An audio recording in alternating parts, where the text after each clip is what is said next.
โซอันปลาโลมาดอฟฟินแล้วก็มีนกเป็นกรงหลายๆตัวละเขาให้ครอบครัวเด็กน้อยไปป้อนนกเนาะอันนี้ก็บนคนลงไปเล่นน้ำทะเลเอาก็เคยมาร้อยหลายเทื่อแล้วบนนี้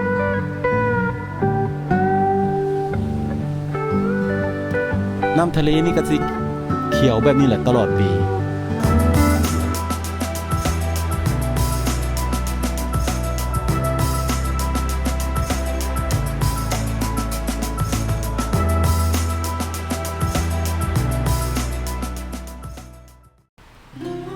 สบายดี FC ทุกคนที่กดติดตามและทุกคนที่เบิ่งวิดีโอของเราในมื้อนี้เราสิพาออกไปรอบเกาะเป็น EP รอบเกาะไปทางฮาวายค่ายไวมานาโลไปฮอดฮาวายค่ายและสุดอยู่ไวมานาโลตอนนี้เราก็ออกเดินทางจากฮุโนลูลูไปฮาวายค่ายและสิไปสุดอยู่ไวมานาโล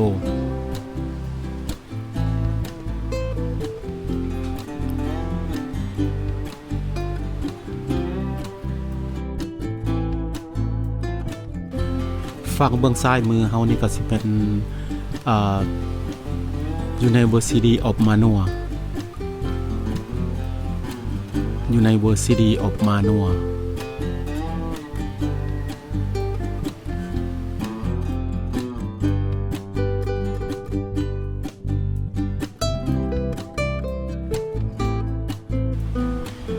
คลิปนี้เฮาก็สิบ่ได้ตัดการเดินทางเนาะมีแต่ผู้ใดว่ายาวพูดก็ forward ไปข้างหน้าเพราะว่าเฮาสิเฮ็ดบรรยากาศคือว่าคนเบิ่งนี้ได้ขี่รถไปเองและได้เห็นธรรมชาติทั้งสองฝากฝั่งที่เฮาเห็นอยู่ทั้งเบื้องขวามือนี่เป็นภูเป็นผานั่นสิแม่น Diamond Head เขาเอิ้นว่า Diamond Head Diamond Head นี้มันก็จะอยู่ติดกับไวกิกิถนนคนเดินและถ้าเขาแยกไปเบื้องขวามือออก exit เบื้องขวามือสิเป็นเขาเอิ้นว่าคาฮาร่าคัน exit ออกทางขวามือมันสิมีหม้ออยู่หั่นอันนึงคาฮาร่าหม้อ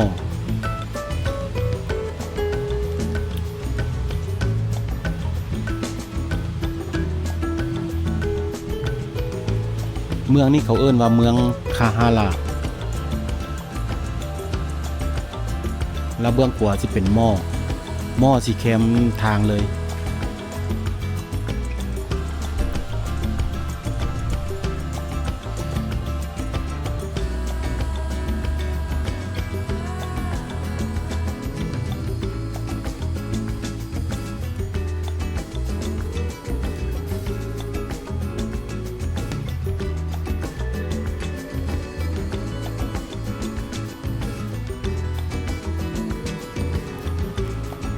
แล้วเมืองนี้เขาเอิ้นว่าเมืองเอนนาไฮน่ะ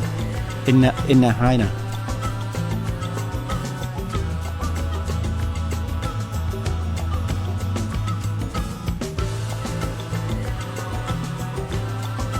เราก็สิแวะเข้าเอนนาไฮน่ะซอกติมไปซื้อแมคโดนัลด์ตอนนี้เขาก็ออกมาแล้ว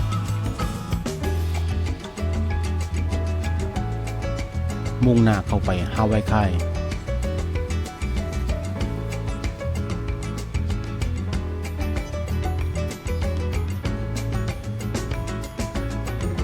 ก็ต้องฟังฮาวายค่ายนี่ส่วนหลายสิมีแต่คนมีเงินตัวเฮาไปฟังฝากคลิปที่แล้วนี่เป็นคลิปที่ไปไว้อันไหนสิเป็นคนสั้นซำกลางคนฮาวายส่วนหลายแต่ทั้งฟังนี่สิเป็นคนทั้งเป็นญี่ปุ่นโลโก้อเมริกาแล้วก็อเมริกาโลโก้ส่วนหลายสิเป็นคนที่ว่ามีเงินแด กายสั้นกลางขึ้นไปประมาณเกือบฮอดสั้นสูงที่อยู่ฮาวายคายเบื้องขวามือเขานี่ก็สิแม่นภาคของฮาร์เบอร์ที่เขามาจอดเรือเอาลงเรือลงเป็นน้ำทะเล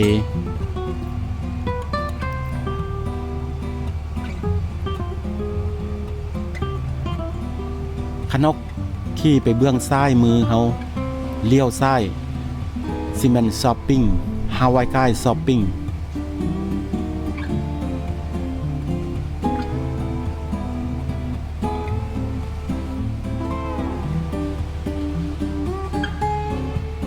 ต่อจากฮาวายคายช้อปปิ้งเบื้องซ้ายมืออีกก็จะเป็นโคโคเฮดช้อปปิ้ง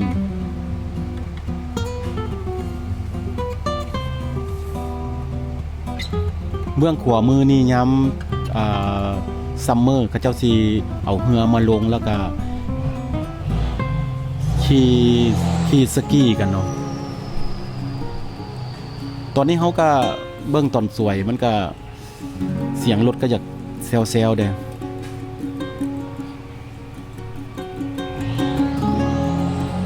ทางฝั่งเบื้องขวามือถ้าเขาเข้าไปเบื้องขวามือสิมีเฮือนเวเคชั่นแล้วก็เฮือนอยากราคาสูงเด้ผู้เบื้องขวาผู้เบื้องซ้ายมือเขานี่สิเขาสิให้คนย่างขึ้นไปจอมภูย่างขึ้นไปแต่ตีนภูถึงจอมภูเพื่อไปเบิ่งวิวอยู่ทางๆเขาจะกระเจ้าสิมีคันไดให้ขึ้นไปภูตัวนี้ก็ติดกับฮาวายคายอันนี้เขาขี่ขึ้นโนนขึ้นมาแล้วก็เบื้องขวามือเขานี่ก็สิแม่นเฮนาเบ้นี่คือคนลงไปไปลอยน้ำไปมุดน้ำไปเบิ่งป่าฝาไปเบิ่งป่าอยู่พื้นน้ำนักท่องเที่ยวแล้วก็ครอบครัวเอาลูกไปลอยน้ำไปมุดน้ำตอนนี้เขาก็มาบองส่วนเกาะละส่วนเกาะทางฮาวายคายอันนี้มันสิรอบเป็นเกาะไปเลยมันสิอ้อมอันนี้ส่วนเกาะนี่เป็นส่วนของมันส่วนสุดเลยสุดแล้วเฮาสิเกี่ยวกลับคืนไปอ้อมเกาะ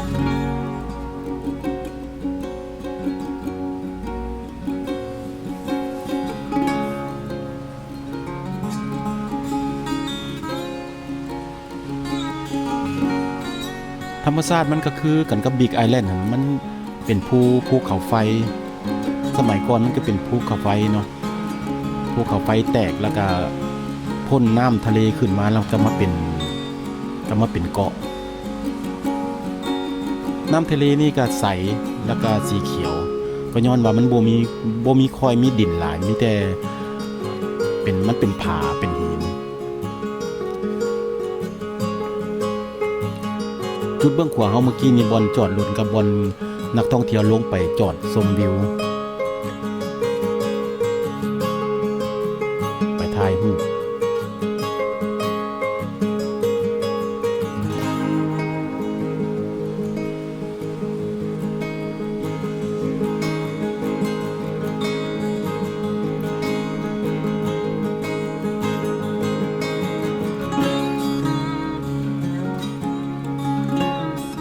บัดนี้เฮาก็สิลงถ่ายรูปข้างทางเบื้องขวามือจักหน่อยหนึ่งถ่ายเอาธรรมชาติวิวอยู่ทั้งข้างให้เบิ่งสัดๆว่าทั้งข้างทะเลมันสิเป็นจังได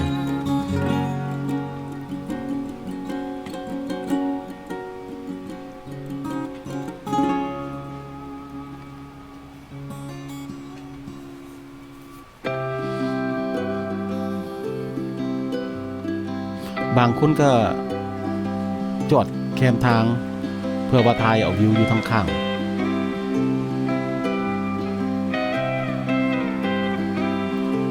ตอนนี้เขาก็สิยุดเข้าจอดถ่ายเอาวิวจักหน่อยหนึ่งเพื่อว่าให้ท่านผู้ชมเบิ่งคักๆอันนี้ก็เจ้ามาแสดงหนังผู้ดีถึกมือก็เจ้ามาแสดงหนังในมื้อนี้ก็ เจ้าก็เฮ็ดตูบเฮ็ดเต้นเพื่อแต่งตัวแล้วก็ไปแสดงหนังอยู่ภูนี่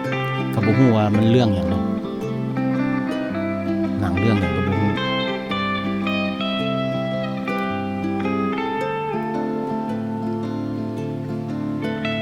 มื้อหนึงเขาเจ้าก็สิได้ฉาก1 2ฉากนี่แหละแสดงหนัง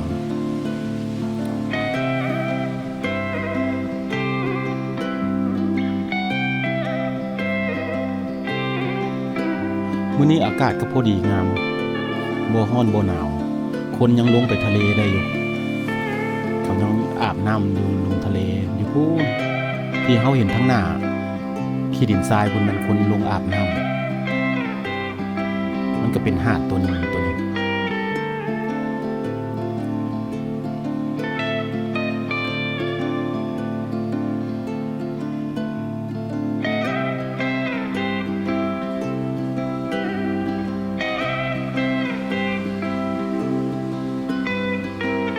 เฮาก็สิทายาวหน่อยหนึ่งเนาะถ้าว่าผู้ใดว่ายาวพูดก็โฟร์เวิร์ดไปทางหน้า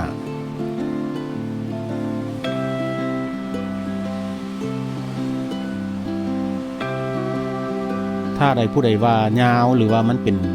ที่อันนั้นพูดที่ว่าเบิ่งยาวรำคาญพูดก็บอกเฮาในใต้คลิปแล้วเขาก็สิพยายามตัดออกเพื่อบ่อยากให้ท่านผู้ชมนี่เบิ่งแบบรำคาญนั่นน่ะบางคนก็เจ้าก็ลงไปบนหินนี่ก็เจ้าก็ตันไว้อยู่เอาแมวมาตันไว้แต่นักท่องเที่ยวก็เจ้าก็ลงไป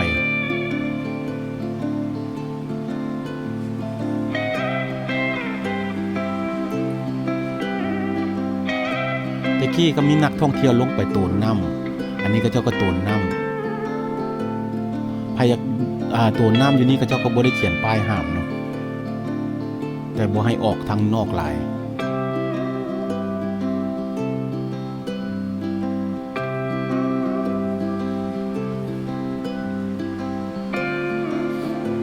นักท่องเที่ยวก็สิมาทุกมื้อบ่ขาดสายมาถ่ายเอาวิวตัวนี้เพราะว่าอยู่ฮาวายนี่นักท่องเที่ยวสิมาแบบบ่ขาดแต่ละมื้อบางเทื่อก็น้อยลงน้อยนึงขึ้นน้อยนึงลงน้อยนึงนักท่องเที่ยวแต่ว่าบ่ขาดแล้วก็บ่หลายเกินไปแล้วก็บ่น้อยเกินไปแบบมาเป็นแบบปกติคันสิขาดน้อยนึงยามสโลว์ยามแบบบีซี่ก็ขึ้นไปอีกน้อยนึงเพราะว่านักท่องเที่ยวนี่ก็เจ้าสิมาเที่ยวฮาวายมักมาเที่ยวฮาวายก็เพราะว่ายามหนาวอยู่เมนแลนด์อยู่บ้านก็เจ้าสิหนาวที่สุดก็เจ้าก็สิมาเที่ยวนี้ยามหนาวเพราะว่าฮาวายมันบ่หนาวเกินไปมันก็เป็นแบบธรรมดาแล้วยามร้อนบ้านก็เจ้าเวลาร้อนที่สุดก็เจ้าก็สิมาฮาวายเพื่อมาเล่นทะเลหรือว่ามาเอาอากาศธรรมชาติอยู่นี่มันบ่ค่อยร้อนค่อยหนาวแต่ผ่านมาแต่บ่ฮู้ต่อไปเนาะอากาศตอนนี้มันก็คล้ายๆเปลี่ยนแปลงไปหน่อยนึงมันก็มีเย็นๆกว่าเก่าหน่อยนึงแต่ดั้งเดิมมีเย็นๆที่บ่ค่อยมีแต่ตอนนี้มันคล้ายๆเริ่มเปลี่ยนแปลงเกาะฮาวายนี่เปลี่ยนแปลงไปหลายเติบเบื้องขวาเฮานี่สิแม่นภูที่เขาเจ้าให้คนขึ้นย่างขึ้นไปแบบเฮาขึ้นย่างไปเอ็กซ์ไซส์ไปออกกำลังกายพวกเฮาก็เคยไปเทื่อ1 2เทื่ออยู่ขึ้นไปจอมภูแต่คนสิย่างขึ้นไปจอมภูนี่ก็มันก็รอบภูรอบขึ้นไปก็ไกลเติบอ้อมภูไปฟังนั่นพุ่นวันนี้เฮาก็สิเข้าจอดเบิ่งถ่ายเอารูปอีกบ้านหนึ่งถ่ายเอาวิวเบิ่งวิวจุดนี้มันจุดจอดรถให้นักท่องเที่ยวและคนทั่วไปเข้ามาถ่ายเอาวิว าติของทะเลมันสิเป็นจุดสูง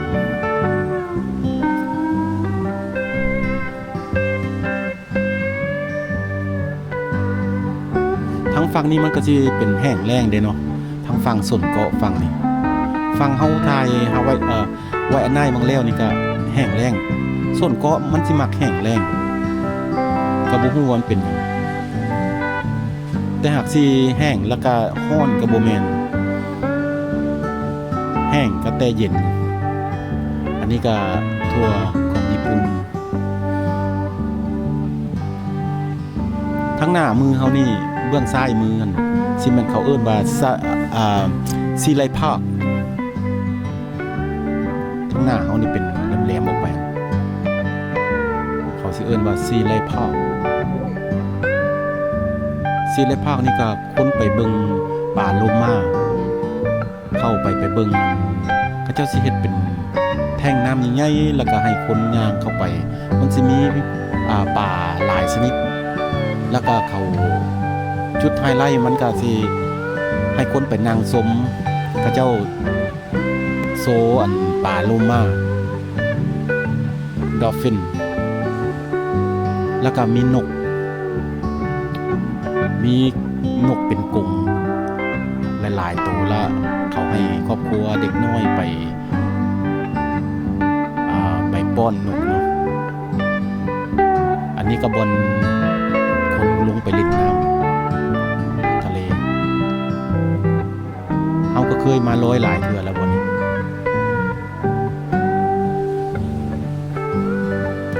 น้ำทะเลนี่ก็สิเขียวแบบนี้แหละตลอดปีเขียวแล้วก็ใสเพราะว่ามันก็สิเป็นแบบภูเก็ตเนาะภูเก็ตของเมืองไทยน้ำสิใสตลอดเพราะว่ามันเป็นหินคันบ่อนใดก็ใดที่เป็นหินหลายๆนี่มันน้ำสิใส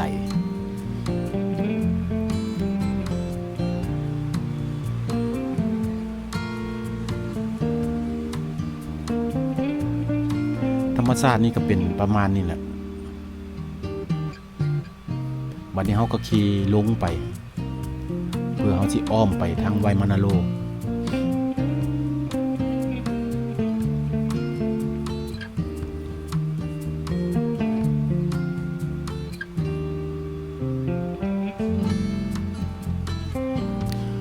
หลายคนก็มาจอดทางเบื้อง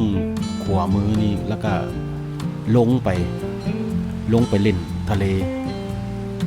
เพราะว่าบอนจอดรถทางหน้านั่นเขาเจ้าก็มีอยู่บอนพาร์กิ้งให้คนจอดอยู่ทางหน้าบอนตูกเบื้องขวามือแต่บางคนอยากลงบอนนี่เลยบอนจุดเล่นน้ำเลยเพราะว่าเขาเจ้าก็บ่อยากย่างไก่เนาะ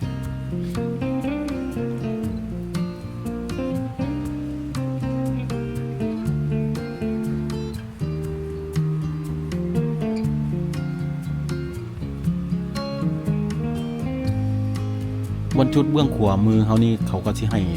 ทุกคนที่ว่าขี่รถเข้าไปจอดรถตั้งเต้นหรือว่าเอาครอบครัวมาแล้วก็มาเล่นน้ำอยู่นี่เขาก็เคยมาตั้งเต้นอยู่นี่อยู่ตั้งเต้นแล้วเอาลูกมาลอยน้ำลอยอย่างเล่นตัวนี้ก็เป็นอีกฝั่งหนึ่งที่ต่างกับฝั่งฝากไวคิที่คนหุ่มหลายคนทัวริสต์หุ่มหลายแต่ว่าฝั่งนี้บ่หลายปานใดคันเฮามาฝั่งนี้มันก็สิเงียบๆสงบ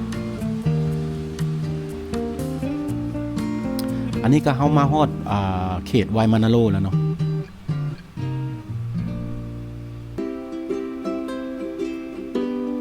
ไวมานาโรแถวนี้สิเป็นพวกคนฮาวายเอียนส่วนหลายที่เขารัฐบาลช่วยเหลือเอาเงินให้ช่วยเหลือซุปพอร์ตกับเจ้าแต่ละเดือนเป็นเบื้องซ้ายมือของไวมานาโรมันสิแบบไวอานายอันนี้อีกจุดหนึ่งที่ว่าคนฮาวายเขาอยู่คนที่ว่ารัฐบาลเขาช่วยเหลือการเดือนนึงเท่าไหร่บ่ฮู้ได้ยินข่าวว่าตอนนั้นเดือนละ 5,000 แต่ว่าตอนนี้บ่ฮู้ว่าเขาเจ้าช่วยเหลือหยังเท่าใดแต่ว่าเขายังช่วยเหลือคือเก่านั่นล่ะคันถามว่าเป็นคนฮาวาย ก็คือแบบอันนั้นอยู่เมนแลนด์นั่นแหละเมนแลนด์เขาซอยเหลือพวกอินเดียนเพราะว่าเขาเป็นเจ้าของเขาเคยเป็นเจ้าของอันแผ่นดินมาก่อนเขาสิให้โอกาสเขาสิอนุญาตรัฐบาลสิอนุญาตนโยบายนี่ก็คือเฮือนคนฮาวายก็เจ้าสิบ่เฮ็ดหลังใหญ่ก็สิมีเฮือนที่รัฐบาลเขาปลูกให้นั่นแหละแบบพวกบ่มีอินคัมหรืออินคัมน้อย